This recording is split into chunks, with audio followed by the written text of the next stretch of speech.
This article is based on a talk I presented on the Tehran Game convention. Slides are available here. It is also available in my personal blog. In case you prefer a different reading scenario, we pat ourselves in the back in understanding. Finally, some good old sense was spurred in this mad conversation. Tic-tac-toe comes to your mind. Duck-duck-goose. Remembrances of the simpler times when we discovered ourselves playing. What a joyous distraction these days were. As we grew older, the games we played changed in character and risk. But one thing keeps us going. Something amusing and playful. Something we learned to identify as fun. And, for those of us devoted enough to the sanctity of fun, it became our trade of choice. We enter this activity with many doubts, bewildered by the tech, by our peers, or even by our own creations. The doubts fade when we immerse ourselves in this playful bliss. Drip by drip, we never question why we engage it in the first place. Doing, that's all too clear. Questioning that would be equal to query the truthiness of our holy scriptures. That's why we create games, right? To create that lovely and often rush. If you take into consideration most of what is considered as academic research on games and video games, definitely, all theories researching the player's engagement focus on fun or other positive emotions, which motivate the player to go on.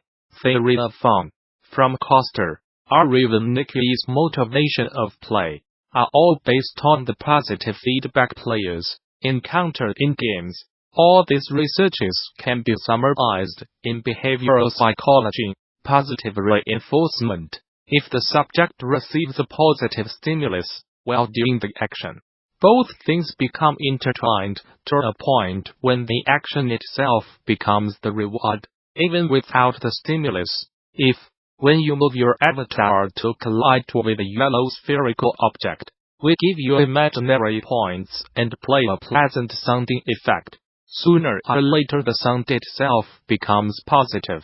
In the same way, if a not so pleasant sound plays every time something not so good happens, the sound itself becomes entangled with bad feelings.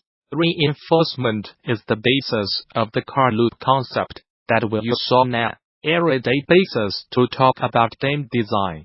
The car loop is the single, most used sequence of actions done in a game. This is the essence of a game car loop. Depending on the game, these actions change. For instance, in a match 3 game, the action would be moving the pieces. The result would be forming a block or not. The reward depends on the game, but generally involves the block of similar pieces being destroyed. Most of these games do not have harsh punishments for error, but they might have an indirect punishment such as having an action limit, or a timer. Thus a wrong move makes the player lose an action or time. Behavior science is very advanced in the use and results of reward-based reinforcement, but science is not an impartial bystander of human knowledge. Science is question-driven and we tend to ask the questions on subjects we are more aware of. It is not by chance Huizinga study appeared in the 1930s, when the Olympics was becoming a cultural and political phenomenon, making games and sports status on society skyrocket. It is also not by chance that we study are frequently pleasant and profitable, as in addictions caused by positive reinforcement areas. Since the commercial establishment of video games as entertainment in the late 1970s, games are associated with fun and enjoyment.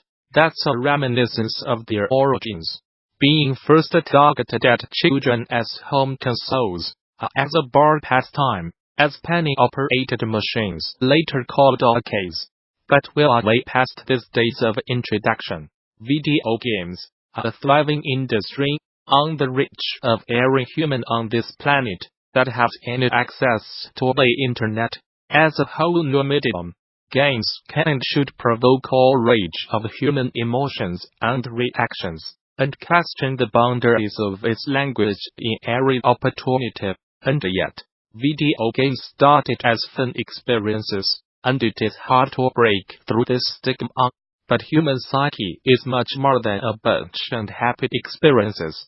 How about sadness, guilt, apathy, grief, sorrow, regret, angst? Do they have a place in video games? Some games have already portrayed negative feelings in compelling ways, with which I propose a new categorization. That's when a game presents negative feelings towards the end, well, relying on established positive reinforcing game mechanics. Generally, these negative feelings are a plot twist, which means they are much more content-related than gameplay-related. Braid is an example of this structure. The player is led to believe they are progressing toward saving the princess, realizing only in the end that the princess does not want to be saved, at least, not by the protagonist. You are the creep she wants to get away from. Boo-hoo. There are many other games that do that. But I do not want to give you spoilers if you have not played them. If you do not mind, here is a handy list of some of them. That's when designers want to highlight the tense or dangerous content of a particular moment in a game. The main mechanics and gameplay are crafted as pleasant and engaging as intended throughout the game. However, in a particular moment or space in the game, mechanics are subverted to force the player to feel the protagonist's distress or the thickening of the plot. For instance, on the torture scene in Metal Gear Solid, when the player's movements are restricted, conveying Snake's precarious situation. This restriction is an opposition to the whole gameplay, before and after, and exists solely to convey Snake's distress to the player. The player is no longer a bystander. They are part and victim of this break on the Geneva Convention. Surprise through dramatic bitterness is a very effective way to draw player's attention to this particular moment in the game, while not being too risky since the main is intact through the game. Bittersweet is when the game can make the player feel negative feelings while they are engaged in the game itself. This is not an easy balancing to do, especially since we have so little studies around it, and only a few games to use as examples. Some games, however, do this seamlessly. Both design and content are used in these games to achieve the bittersweet result. However, the car loop is the basis of everything. Approaching dubious and compounded themes, such as moral dilemmas or social situations, in a multifaceted way, adds to the complexity of the loop. But without the bittersweet loop, you cannot achieve the ambiguity that is the heart and essence of a bittersweet game design. Let's talk about each of these areas separately. In a future text, Oculus has pulled back the curtain on the Oculus Rift S, a brand new PC VR headset that combines the convenience of built-in Oculus Insight tracking tech with the full power of your PC. Reading between the lines, the headset is essentially an upgraded version of the standard PC-powered Oculus Rift, and offers improved optics and display tech to deliver sharper pictures with higher pixel density. It should also be a more comfortable device, with co-designer Lenovo claiming the Rift S has better weight distribution and light blocking, along with a single cable system that makes for a clutter-free experience. Beyond that, the Rift S sports the same integrated audio system as the untethered Oculus Quest and entry-level Oculus Go, and includes a headphone jack, so users can hook up their favorite pair of cans. Much like the Quest, the Rift S also features Oculus Insight tracking technology, which removes the need for external sensors. The Rift S headset features 5 sensors to maximize tracking volume. In support of the existing Rift library, Oculus Touch controllers, redesigned for inside-out tracking, bring familiar hand presence and input so you can grab, point, and gesture through the best of Weiller, said Oculus, explaining how the tech works.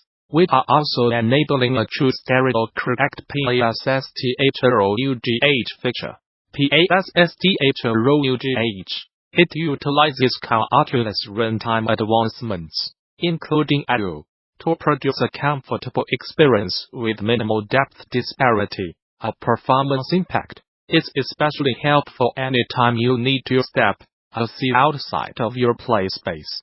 The Oculus Rift S is due to launch this spring, and will retail for $399. You can find out more about the device and sign up for updates over on the Oculus website.